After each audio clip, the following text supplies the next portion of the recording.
Iya, kami hadirkan informasi yang akan menjadi pembahasan di pagi hari ini. Kami hadirkan mengenai kemarin sudah dilakukan sidang perdana gugatan di MK di mana sempat terjadi perang statement dari segi hukum, kemudian juga paparan bukti-bukti ya, Tia. Betul. Nah, masing-masing pihak ini masih punya waktu sampai dengan 22 April 2024. Lantas apa saja yang dipersiapkan nantinya untuk membuktikan bahwa mereka berada di jalan yang benar? Kita hadirkan dulu informasi berikut ini.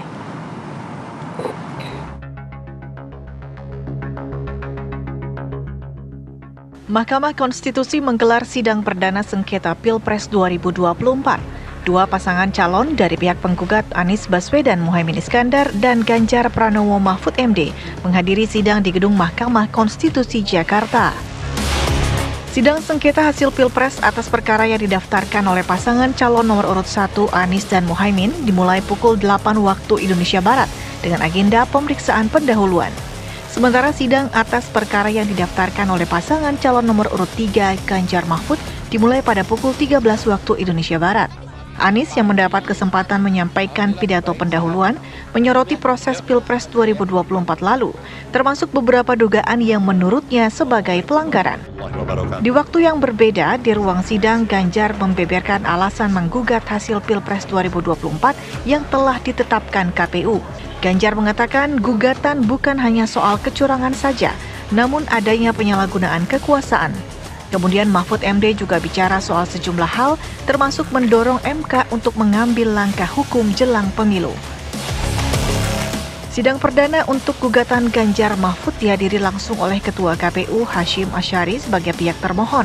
Hadir juga Ketua Bawaslu Rahmat Bagja, serta pihak terkait yakni pasangan Prabowo Subianto Gibran Rakabuming Raka yang diwakili Yusril Iza Mahendra sebagai Ketua Tim Hukum Prabowo Gibran. Dari Jakarta, tim TV One mengabarkan. Kami garis bawahi dan kita semua sadari bahwa angka suara tak mutlak menentukan kualitas dari demokrasi. Tak otomatis mencerminkan kualitas secara keseluruhan. Setiap tahapan proses pemilihan, mulai dari persiapan awal hingga pengumuman, haruslah konsisten dengan prinsip-prinsip kebebasan, kejujuran, keadilan. Dan prinsip-prinsip ini bukan formalitas, ini bukan sekedar ada di teks, tapi ini pondasi esensial yang harus dijaga untuk membangun dan memelihara sistem demokrasi yang sehat, yang stabil, dan yang berkelanjutan. Demokrasi bisa dinodai oleh mereka yang hanya mempedulikan kekuasaan dan mendahulukan kepentingan pribadi. Dan kita selalu ingat bahwa apa yang harus kita lakukan ketika situasi menghendaki, kita melakukan sesuatu. Maka hari ini kami menggugat. Dan lebih dari sekedar kecurangan dalam setiap tahapan pemilihan presiden yang baru lalu. Yang mengejutkan bagi kita semua adalah benar-benar menghancurkan moral, adalah menyalahgunakan kekuasaan. Pemirsa, tim hukum Prabowo Gibran merespon gugatan Ganjar Pranowo dan juga Mahfud MD dalam sidang MK yang meminta pemilu ulang tanpa adanya pasangan Prabowo Gibran. Ya, tim hukum Prabowo Gibran ini menyebutkan gugatan sebagai narasi yang akan dibantah dalam sidang lanjutan. Permohonan tadi bahwa MK pernah mendiskualifikasi itu, mendiskualifikasi ini, sebenarnya diskualifikasi terhadap pilkada.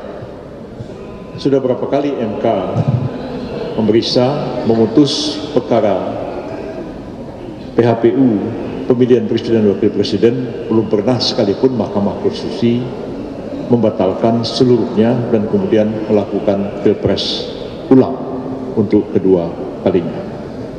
Jadi itu akan kami bantah nanti dalam keterangan yang akan kami sampaikan besok. Pada prinsipnya kami mengatakan bahwa narasi yang dikemukakan lebih banyak merupakan satu pandangan, satu pendapat, ya, mengutip banyak pandangan-pandangan ahli dari buku-buku yang barang tentu akan kami jawab, tapi juga akan dikonter oleh ahli yang akan kami hadirkan. Iya, pastinya masing-masing pihak juga perlu melakukan pembuktian dalam sidang yang berjalan. Tapi pembuktian ini akan seperti apa? Kemudian juga nampaknya kalau pembuktian tapi tidak ada narasi juga tidak komplit begitu ya di dalam persidangan. Kita akan tidak lengkap ya. Kita akan membahas mengenai hal ini dengan beberapa narasumber yang sudah bergabung di studio. Di samping saya sudah ada Bapak Sulaiman Sembiring, pakar hukum tata negara. Selamat pagi, assalamualaikum. Selamat pagi. Waalaikumsalam, selamat pagi. Kemudian juga ada Bang Fahri Bahmid, Wakil Ketua Tim Pembela Hukum Prabowo Gibran. Assalamualaikum, selamat pagi Bang Fahri. Selamat pagi, Bang. Nampaknya loyo nih kayaknya, energi habis nih Bang. Semangat gak Bang? Semangat Bang. Baik, sudah bergabung bersama kami juga lewat Zoom Bang Muhammad Iqbal, juru bicara Timnas Amin. Selamat pagi Bang Iqbal. Selamat pagi Bang Iqbal. Oke, dan juga akan bergabung bersama kami Bang Magdir Ismail, tim hukum TPN Ganjar Mahfud yang akan segera hadir dan kita nantikan untuk bisa join bersama kami. Kita mau ke Bang Iqbal dulu. Bang Iqbal, kalau kemarin mendengarkan pernyataan dari salah satu tim kuasa hukum dari 02 ini, petitum tim Amin dinilai mengambang dan penuh dengan asumsi, hipotesa, nampaknya kurang dalam pembuktian. Sejauh ini kalau dari Anda sendiri, apakah sudah merasa bukti-bukti yang dihadirkan kemarin sudah cukup kuat nantinya untuk membuktikan gugatan yang Anda sampaikan? Ya, itu statement-statement saywar aja ya yang mengatakan bahwa ini omongan kosong. Padahal kami jelas sekali bahwa ini kan fase permohonan. Jadi sabar, ada jadwalnya nanti untuk pembuktian. Kami sudah menunjukkan betapa banyak sekali alat bukti yang kami bawa, yang kami akan buktikan. Dan ini tentu saja menjadi pelajaran penting bagi bangsa ini. Jangan samakan gugatan 2019 dengan sekarang. Ketika Pak Prabowo menggugat waktu itu tidak punya bukti, bahkan saksi aja nggak punya dia. Sekarang kami lengkap dengan berbagai bukti. Jadi kalau dikatakan bahwa gugatan MK ini belum pernah mengabulkan, dan insya Allah kita akan coba buktikan. Iya, Bang Iqbal, yang menjadi poin terpenting dalam pembuktian itu apa yang sudah disampaikan atau dipersiapkan? Ya, saya kira itu masuk pada materi persidangan ya. Yang jelas kami, tim hukum kami dari partai koalisi ya, semua partai koalisi juga mengirimkan tim hukumnya bergabung ya. Dan ini tentu saja bukan sesuatu yang harus dianggap remeh. Bagi kami, gugatan ini adalah bagian dari penting perjalanan demokrasi Indonesia. Karena apa? Bila kecurangan itu dibiarkan, akan terjadi pada kecurangan-kecurangan berikutnya, pilkada, pilkades, bahkan pemilu-pemilu berikutnya. Kenapa? Karena ini merupakan sebuah aib bagi bangsa ini, membiarkan perilaku kecurangan. Dan kami akan membuktikan. Karena sesungguhnya ketika pilkada sudah ada yang terbukti dan diskualifikasi. Jadi menurut saya kalau hanya bilang hanya taraf pilkada yang diskualifikasi, bisa jadi satu hari, dan pada kali ini momen pilpres juga didiskualifikasi. Karena di berbagai negara sudah banyak buktinya. Ya, di Maladewa, di beberapa negara-negara Austria, ya itu sudah banyak, bahkan di Ukraina, pilpres yang dibatalkan atau didiskualifikasi oleh Mahkamah Konstitusinya. Jadi ini bukan sesuatu yang baru. Di Indonesia sendiri kan belum ada, Bang. Ya makanya bisa jadi ini adalah momen pertama kali, bisa jadi. Oke, Bang Iqbal, tapi kalau melihat kan kemarin dalam persidangan nampaknya banyak sekali hal-hal kualitatif yang diminta oleh tim Amin begitu ya, seperti dugaan kecurangan bahkan sebelum pemilu, kemudian pengerahan ASN dan lain-lain. Apakah Anda bisa meyakinkan hakim nantinya juga akan mempertimbangkan hal ini, Bang? Karena sebenarnya banyak yang mengatakan ini bukan ranahnya, bukan di MK. Jadi isu-isu ini saya kira masyarakat semua udah tahu. Bahkan saya yakin juga hakim juga sudah membaca di lapangan. Toh dia punya anak, punya istri, punya kerabat yang bercerita ya. Karena ini bukan fenomena baru. Kejadian-kejadian ini adalah kejadian-kejadian yang dijatakan semua masyarakat. Ya, bahkan saya merasakan betul bagaimana info-info yang terjadi itu bukan hanya di 1-2 orang, tapi di media sosial sudah beredar, video-videonya sudah beredar. Jadi apalagi mau dibuktikan? Jadi kalau kita tinggal pembuktian di persidangan, ya itu nanti kita saksikan bagaimana sampai sekarang film Dirty Food aja tidak ada yang bantah kok. Ada partai politik yang diloloskan dengan intervensi, partai politiknya nggak bantah, ya. Jadi film Dirty Food aja nggak bisa bantah, apalagi nanti bukti-bukti yang kami tunjukkan. Jadi kami melihat bahwa ini sangat sistematis, ya, terstruktur dan masif, sehingga kami meminta nanti gugatan-gugatan itu yang akan kami ajukan. Oke, kita ke Bang Fahri. Bang Fahri, tadi kita dengar Bang Iqbal menjelaskan bahwa terstruktur masif begitu, dan ini bukti-buktinya sudah clear, sudah jelas. Jadi kalau misal dari kubu 02 menganggap itu mengambang, di posisi mananya Bang Fahri? Iya, kita yang pertama ya, poinnya adalah kita menghargai kok semua dalil yang mereka kemukakan di depan persidangan. Sebagaimana yang kita ketahui, kemarin semuanya sudah terpajang secara jelas ya, menyampaikan dalil-dalil pokok-pokok permohonan yang sudah kita sikapi secara bersama. Kami juga telah mendalami setiap permohonan yang mereka ajukan. Untuk kubu 01 itu permohonannya kan kurang lebih 112 halaman. Sedangkan kubu 03 itu kurang lebih 151 halaman. Kami telah membedah semua sehingga mengklaster beberapa isu-isu yang sebenarnya ada dalam fundamentum petendi ataupun pokok-pokok permohonan itu. Itu yang pertama. Yang kedua, hampir pasti dipastikan ya, hampir 99% itu kan semua dalil ataupun konstruksi yang mereka ajukan itu berkaitan dengan soal-soal yang sangat kualitatif. Saya mengambil contoh misalnya gini, yang dimaksud dengan terstruktur itu ketika mulai dari menarik garis historisnya pada saat pembentukan lembaga-lembaga penyelenggara pemilu. Misalnya membentuk KPU pada saat itu. Pertanyaannya, kalau andaikan KPU dibentuk pada saat itu, kenapa tidak di-challenge ke pengadilan? Kalau ada penyelenggara atau ada panitia yang dianggap intruder dari kekuasaan itu, lalu dianggap tidak independen. Atau misalnya membawa misi kekuasaan, diuji aja ke pengadilan pada saat itu. Nah, itu yang pertama. Yang kedua termasuk pembentukan Bawaslu. Semua itu dianggap adanya satu insinuasi bahwa pembentukan lembaga-lembaga penyelenggara ini sejak awal telah diproyeksikan untuk memenangkan pasangan calon. Oke, sekarang kalau kita anggap bahwa itu satu dalil yang positif saja. Sekarang kalau saya sebagai orang, karena saya beracara di MK, besok ini atau sebentar siang ini kita sidang lagi kan? Kita akan menarik itu dalam bentuk frame pembuktian. Pembuktiannya seperti apa? Misalnya penyelenggara yang diduga terlibat dalam pembentukan badan-badan penyelenggara pemilu itu mekanisme kerjanya bagaimana untuk sampai nanti pada akhirnya membentuk satu kesimpulan adanya insentif elektoral yang didapatkan oleh pasangan calon 02 misalnya. Itu sesuatu yang tidak gampang.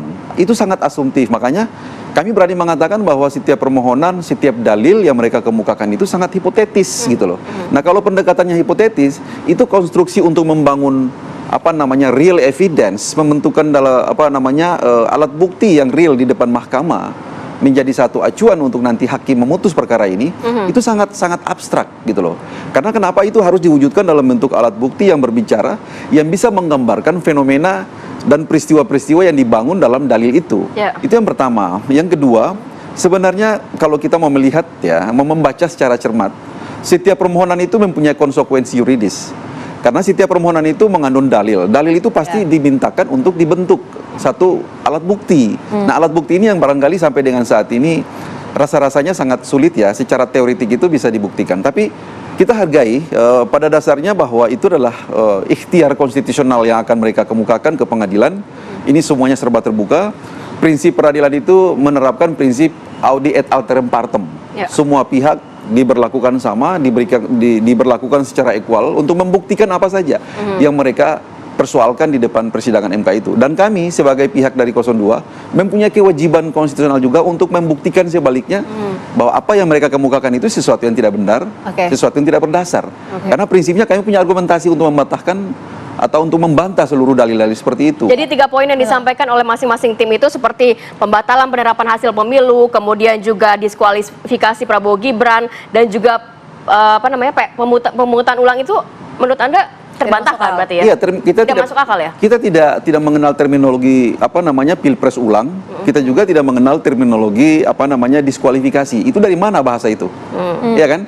Itu rujukan hukumnya dari mana? Doktrin apa yang dipakai? Sekarang kalau mau dikatakan mau gunakan 3 negara lain sebagai komparasi bahwa di sana pernah diterapkan, di Austria pernah diterapkan, di Maladewa dan segala macam. Wah, kita ini kan punya konstitusi sendiri, punya rules yang kita atur secara otonom sendiri. Yang kalau sama sekali tidak ada rujukan hukum, barangkali hakim bisa punya keleluasaan untuk mencari doktrin, mencari justifikasi yang lain secara teoritik. Tapi bagaimana kalau andaikan konstitusi telah memberikan jalan keluar, seluruh peraturan perundang-undangan itu dijadikan referensi untuk memutus satu perkara, case seperti ini, terus apa yang kurang? Kenapa harus kita import teori-teori dari luar negeri? Ya kan begitu kira-kira. Jadi saya katakan Pilpres ini yang pertama konstitusi cuma mengatur dua kali putaran ya. Misalnya kalau putaran pertama tidak ada yang memenuhi syarat 50% tambah 1 dengan sekurang-kurangnya 30% lebih dari jumlah setengah provinsi itu masuk pada putaran kedua. Tapi untuk Pilpres ulang itu tidak dikenal. Sama sekali konstitusi memberikan batasan untuk itu. Jadi saya nggak tahu itu dalil ini cara membuktikannya seperti apa, dan hakim ini kita paksa untuk harus mencari rujukan apa kira-kira seperti itu. Baik. Kalau Bang Sulaiman, kalau misalnya dari hukum sendiri sebenarnya masuk akal tidak apa yang diajukan oleh 01 dan 03 bahwa dilakukan pemilu ulang tanpa Prabowo Gibran dan lain sebagainya, itu yang sampai disampaikan dalam pointers di sidang sengketa itu? Nah, ini menarik sekali Mbak ya. Jadi saya ingin melihat dari kerangka peraturan dulu. Kerangka peraturan bicara pemilu dan penyelesaian sengketa itu kan ada diatur dalam Undang-Undang Nomor 7 tahun 2017 dan ada PMK Nomor 4 tahun 2023 yang secara rigid mengatakan begini, bahwa objek sengketa dalam PHPU itu adalah mengenai kesalahan hasil perhitungan suara oleh dalam hal ini KPU. Jadi sengketa perhitungan salah hitung saja ya, tidak ada masuk. Ya, jadi dan mana yang salah menurut pemohon gitu ya.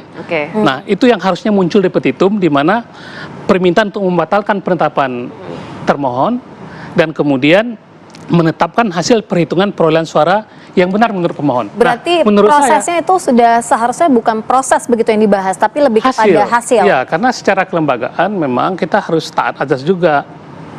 Bahwa kalau bicara tentang prosedural itu sudah menjadi ranahnya Bawaslu, sudah dikunci gitu. Nah, PMK Nomor 4 tahun 2023 sudah mengatur juga bahwa apa pokok sengketanya, apa petitumnya di situ. Nah, saya melihat di 01 ya, saya membaca betul ini bahannya. Di 01 ini paslon 01 tidak menjelaskan hasil perhitungan menurut 01. Sehingga ketika dibandingkan dengan hasilnya termohon atau KPU, kita sulit melihat gapnya ini di mana gitu loh. Padahal itu menjadi dagingnya, menjadi poin penting dalam kan hasilnya yang dilihat gitu ya. Sehingga kalau kemudian mau dilihat kecurangan-kecurangan, dengan pertama melihat hasilnya dulu gitu loh. Dan di mana kecurangan itu terjadi, siapa yang melakukan, kapan dan sebagainya. Nah, sebaliknya yang menarik juga dari paslon 03 itu membuat perbandingan, tetapi di situ dimunculkan hasil suara paslon 02 nol semua. Wah, saya kira masa Pak Prabowo milih yang lain gitu ya. Nah, jadi nol semua tuh di 39 provinsi gitu. Nah, jadi menurut saya ya. Biasanya pembuktiannya seperti apa sih kalau untuk sengketa Pilpres ini? Iya, Pilpres atau Pilkada gitu. Karena kan banyak yang mengatakan ini kebanyakan narasi, kebanyakan hipotesa, dan juga buktinya juga harus cukup kuat. Harus seperti apa kalau memang di ranah MK nantinya? Tapi tahan dulu ya Bang. Kita akan kembali saat lagi, tetap bersama kami di Apa Kabar Indonesia Pagi.